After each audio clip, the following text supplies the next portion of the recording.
ଗଣନା ପୁସ୍ତକ 3 ପର୍ବ। ଯେଉଁଦିନ ସଦାପ୍ରଭୁ ସିନୟ ପର୍ବତରେ ମୋଶାଙ୍କ ସଙ୍ଗେ କଥା କହିଲେ, ସେହିଦିନ ହାରଣ ଓ ମୋଶାଙ୍କର ବଂଶାବଳୀ ଏହି। ହାରଣଙ୍କର ପୁତ୍ରଗଣର ନାମ ଏହି ପ୍ରଥମଜାତ ନାଦବ, ତହୁଁ ଅବିହୁ ଓ ଇଲିଆସର ଓ ଇଥାମର। ହାରଣଙ୍କର ଯେଉଁ ପୁତ୍ରମାନେ ଯାଜକ ରୂପେ ଅଭିଷିକ୍ତ ହୋଇଥିଲେ ଓ ଯେଉଁମାନଙ୍କୁ ସେ ଯାଜନ କର୍ମ କରିବା ପାଇଁ ନିଯୁକ୍ତ କରିଥିଲେ, ସେମାନଙ୍କର ନାମ ଏହି। ମାତ୍ର ନାଦବ ଓ ଅବିହୁ ସିନୟ ପ୍ରାନ୍ତରରେ ସଦାପ୍ରଭୁଙ୍କ ଉଦ୍ଦେଶ୍ୟରେ ଇତର ଅଗ୍ନି ଉତ୍ସର୍ଗ କରି ସଦାପ୍ରଭୁଙ୍କ ସମ୍ମୁଖରେ ପ୍ରାଣତ୍ୟାଗ କରିଥିଲେ। ସେମାନଙ୍କର ସନ୍ତାନ ନଥିଲା, ଯେହେତୁ ଇଲିଆସର ଓ ଇଥାମର ଆପଣା ପିତା ହାରଣଙ୍କ ସାକ୍ଷାତରେ ଯାଜନ କର୍ମ କଲେ। ଅନନ୍ତର ସଦାପ୍ରଭୁ ମୋଶାଙ୍କୁ କହିଲେ, ତୁମେ ଲେବୀୟ ବଂଶକୁ ଆଣି ହାରଣ ସମ୍ମୁଖରେ ଉପସ୍ଥିତ କରାଅ। ସେମାନେ ତାହାର ସେବା କରିବେ। ଆଉ ସେମାନେ ଆବାସର ସେବା କର୍ମ କରିବା ନିମନ୍ତେ ସମାଗମ ତମ୍ବୁ ସମ୍ମୁଖରେ ତାହାର ଓ ସମସ୍ତ ମଣ୍ଡଳୀର ରକ୍ଷଣୀୟ ରକ୍ଷା କରିବେ। ପୁଣି ସେମାନେ ଆବାସର ସେବା କର୍ମ କରିବା ନିମନ୍ତେ ସମାଗମ ତମ୍ବୁର ସମସ୍ତ ଦ୍ରବ୍ୟ ଓ ଇସ୍ରାଏଲ ସନ୍ତାନଗଣର ରକ୍ଷଣୀୟ ରକ୍ଷା କରିବେ। ଆଉ ତୁମେ ହାରଣ ଓ ତାହାର ପୁତ୍ରଗଣର ହସ୍ତରେ ଲେବୀୟମାନଙ୍କୁ ସମର୍ପଣ କରିବ। ସେମାନେ ଇସ୍ରାଏଲ ସନ୍ତାନଗଣ ପକ୍ଷରେ ତାହା ପ୍ରତି ସମ୍ପୂର୍ଣ୍ଣ ରୂପେ ଦତ୍ତ ଲୋକ। ପୁଣି ତୁମ୍ଭେ ହାରଣକୁ ଓ ତାହାର ପୁତ୍ରଗଣକୁ ନିଯୁକ୍ତ କରିବ। ତହିଁରେ ସେମାନେ ଆପଣମାନଙ୍କ ଯାଜକତ୍ୱ ପଦ ରକ୍ଷା କରିବେ।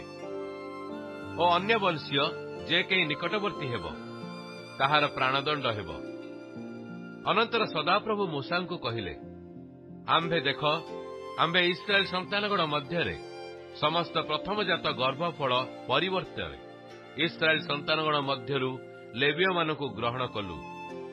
ଏଣୁ ଲେବୀୟମାନେ ଆମ୍ଭର ହେବେ, କାରଣ ପ୍ରଥମଜାତ ସମସ୍ତ ଆମ୍ଭର। ଯେଉଁଦିନ ଆମ୍ଭେ ମିଶର ଦେଶରେ ପ୍ରଥମଜାତ ସକଳକୁ ଆଘାତ କଲୁ, ସେହିଦିନ ଆମ୍ଭେ ଇସ୍ରାଏଲ ମଧ୍ୟରେ ମନୁଷ୍ୟ ଓ ପଶୁ ସମସ୍ତ ପ୍ରଥମଜାତକୁ ଆପଣା ଉଦ୍ଦେଶ୍ୟରେ ପବିତ୍ର କଲୁ। ସେମାନେ ଆମ୍ଭର ହେବେ, ଆମ୍ଭେ ସଦାପ୍ରଭୁ ଅଟୁ। ଅନନ୍ତର ସଦାପ୍ରଭୁ ସିନୟ ପ୍ରାନ୍ତରରେ ମୋଶାଙ୍କୁ କହିଲେ, ଆପଣା ଆପଣା ପିତୃଗୃହ ଓ ଆପଣା ଆପଣା ବଂଶାନୁସାରେ ଲେବୀୟ ସନ୍ତାନଗଣକୁ ଗଣନା କର। ତୁମ୍ଭେ 1 ମାସରୁ ଅଧିକ ବୟସ୍କ ସମସ୍ତ ପୁରୁଷ ଗଣନା କରିବ। ତହିଁରେ ମୋଶା ଆଜ୍ଞା ପ୍ରମାଣେ ସଦାପ୍ରଭୁଙ୍କର ବାକ୍ୟାନୁସାରେ ସେମାନଙ୍କୁ ଗଣନା କଲେ। ଆପଣା ଆପଣା ନାମାନୁସାରେ ଏମାନେ ଲେବୀର ପୁତ୍ରଗଣ ଯଥା ଗେର୍ସନ ଓ କହାତ ଓ ମରାରୀ। ପୁଣି ଆପଣା ଆପଣା ବଂଶାନୁସାରେ ଗେର୍ସନର ସନ୍ତାନମାନଙ୍କର ନାମ ଲିବିନ ଓ ସିମିଇ। ପୁଣି ଆପଣା ଆପଣା ବଂଶାନୁସାରେ କହାତର ସନ୍ତାନମାନଙ୍କ ନାମ ଅମ୍ରମ ଓ ଜିସିହର ଓ ହିବ୍ରୋନ ଓ ଉସିଏଲ। ପୁଣି ଆପଣା ଆପଣା ବଂଶାନୁସାରେ ମରାରୀର ସନ୍ତାନମାନଙ୍କ ନାମ ମହଲି ଓ ମୁସି। ଏମାନେ ଆପଣା ଆପଣା ପିତୃଗୃହ ଅନୁସାରେ ଲେବୀୟମାନଙ୍କର ବଂଶ। ଗେର୍ସନ ଠାରୁ ଲିବିନ ବଂଶ ଓ ସିମିୟର ବଂଶ ଉତ୍ପନ୍ନ ହେଲେ। ଏମାନେ ଗେର୍ସନୀୟ ବଂଶ। ଏମାନଙ୍କ ମଧ୍ୟରେ 1 ମାସରୁ ଅଧିକ ବୟସ୍କ ଯେଉଁମାନେ ସମସ୍ତ ପୁରୁଷ ଗଣିତ ହେଲେ, ସେମାନଙ୍କର ଗଣିତ ଲୋକସଂଖ୍ୟା 7500 ହେଲା। ଗେର୍ସନୀୟ ବଂଶ ପଶ୍ଚିମ ଦିଗରେ ଆବାସର ପଶ୍ଚାତ ଭାଗରେ ଛାଉଣି ସ୍ଥାପନ କରିବେ। ପୁଣି ଲାଏଲର ପୁତ୍ର ଇଲିଆସପ ଗେର୍ସନୀୟ ମାନଙ୍କର ପିତୃଗୃହର ଅଧିପତି ହେବ।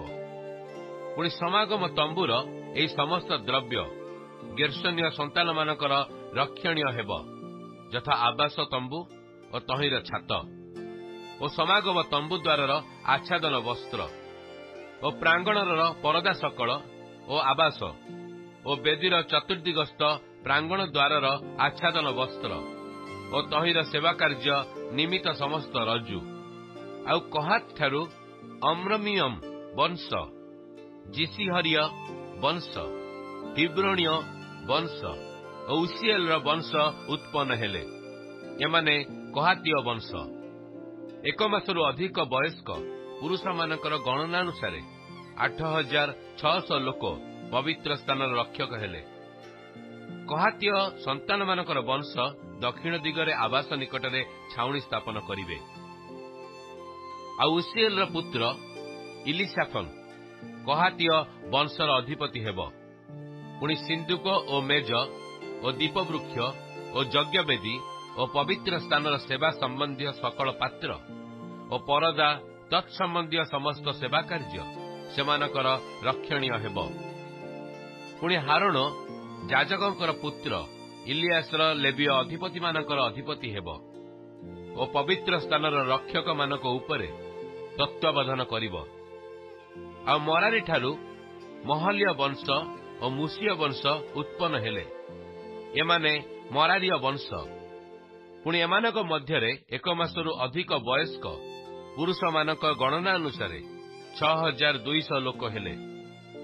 ଆଉ ଅବିଏଲର ପୁତ୍ର ସୁରିଏଲ ମରାରୀ ବଂଶର ପିତୃଗୃହର ଅଧିପତି ହେଲା।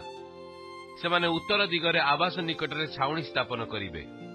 ଆଉ ଆବାସର ପଟା ଓ ଅର୍ଗଳ ଓ ସ୍ତମ୍ଭ ଓ ଚୁଙ୍ଗି ଓ ତହିଁର ସମସ୍ତ ଦ୍ରବ୍ୟ ଓ ତତ୍ସମ୍ବନ୍ଧୀୟ ସେବା କାର୍ଯ୍ୟ ଓ ପ୍ରାଙ୍ଗଣରେ ଚତୁର୍ଦିଗ ସ୍ଥିତ ସ୍ତମ୍ଭ ଓ ତହିଁର ସକଳ ଚୁଙ୍ଗି ଓ ମେଖ ଓ ରଜ୍ଜୁ ମରାରୀ ସନ୍ତାନଗଣର ନିରୂପିତ ରକ୍ଷଣୀୟ ହେବ। ପୁଣି ଯେଉଁମାନେ ଆବାସର ପୂର୍ବ ଦିଗରେ ସମାଗମ ତମ୍ବୁ ସମ୍ମୁଖରେ ସୂର୍ଯ୍ୟୋଦୟ ଆଡ଼େ ଛାଉଣି ସ୍ଥାପନ କରିବେ, ସେମାନେ ମୋଶା ଓ ହାରଣ ଓ ତାହାର ପୁତ୍ରଗଣ, ଏମାନେ ଇସ୍ରାଏଲ ସନ୍ତାନଗଣର ରକ୍ଷଣୀୟ ବୋଲି ପବିତ୍ର ସ୍ଥାନର ରକ୍ଷଣୀୟ ରକ୍ଷା କରିବେ। ଆଉ ଅନ୍ୟ ବଂଶୀୟ ଲୋକ ତହିଁର ନିକଟବର୍ତ୍ତୀ ହେଲେ ହତ ହେବ। ଲେବୀୟମାନଙ୍କ ମଧ୍ୟରୁ ଯେଉଁମାନେ ଗଣିତ ହେଲେ, ଯେଉଁମାନଙ୍କୁ ମୋଶା ହାରଣ ଓ ସଦାପ୍ରଭୁଙ୍କ ଆଜ୍ଞା ପ୍ରମାଣେ ସେମାନଙ୍କର ବଂଶାନୁସାରେ ଗଣନା କଲେ, ସେମାନଙ୍କର 1 ମାସରୁ ଅଧିକ ବୟସ୍କ ସମସ୍ତ ପୁରୁଷ ସଂଖ୍ୟାରେ 22,000 ହେଲେ।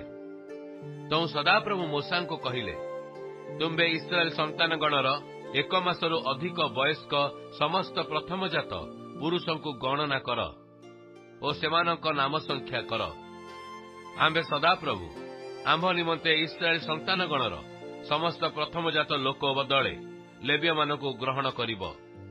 ପୁଣି ଇସ୍ରାଏଲ ସନ୍ତାନଗଣର ସମସ୍ତ ପ୍ରଥମଜାତ ପଶୁ ବଦଳେ ଲେବୀୟମାନଙ୍କର ପଶୁ ଗ୍ରହଣ କରିବ। ତହିଁରେ ମୋଶା ସଦାପ୍ରଭୁଙ୍କ ଆଜ୍ଞାନୁସାରେ ଇସ୍ରାଏଲ ସନ୍ତାନଗଣ ମଧ୍ୟରେ ସମସ୍ତ ପ୍ରଥମଜାତ ଲୋକର ଗଣନା କଲେ। ପୁଣି ସେମାନଙ୍କର 1 ମାସରୁ ଅଧିକ ବୟସ୍କ ସମସ୍ତ ପ୍ରଥମଜାତ ପୁରୁଷର ନାମ ସଂଖ୍ୟା ଅନୁସାରେ ଯେଉଁମାନେ ଗଣିତ ହେଲେ, ସେମାନଙ୍କ ସଂଖ୍ୟା 22,273 ହେଲା। ଅନନ୍ତର ସଦାପ୍ରଭୁ ମୋଶାଙ୍କୁ କହିଲେ, ତୁମ୍ଭେ ଇସ୍ରାଏଲ ସନ୍ତାନଗଣର ସମସ୍ତ ପ୍ରଥମଜାତ ଲୋକ ବଦଳେ ଲେବୀୟମାନଙ୍କୁ ଓ ସେମାନଙ୍କ ପଶୁ ବଦଳେ ଲେବୀୟମାନଙ୍କର ପଶୁମାନଙ୍କୁ ଗ୍ରହଣ କର। ଆଉ ଲେବୀୟମାନେ ଆମ୍ଭର ହେବେ। ଆମ୍ଭେ ସଦାପ୍ରଭୁ ଅଟୁ।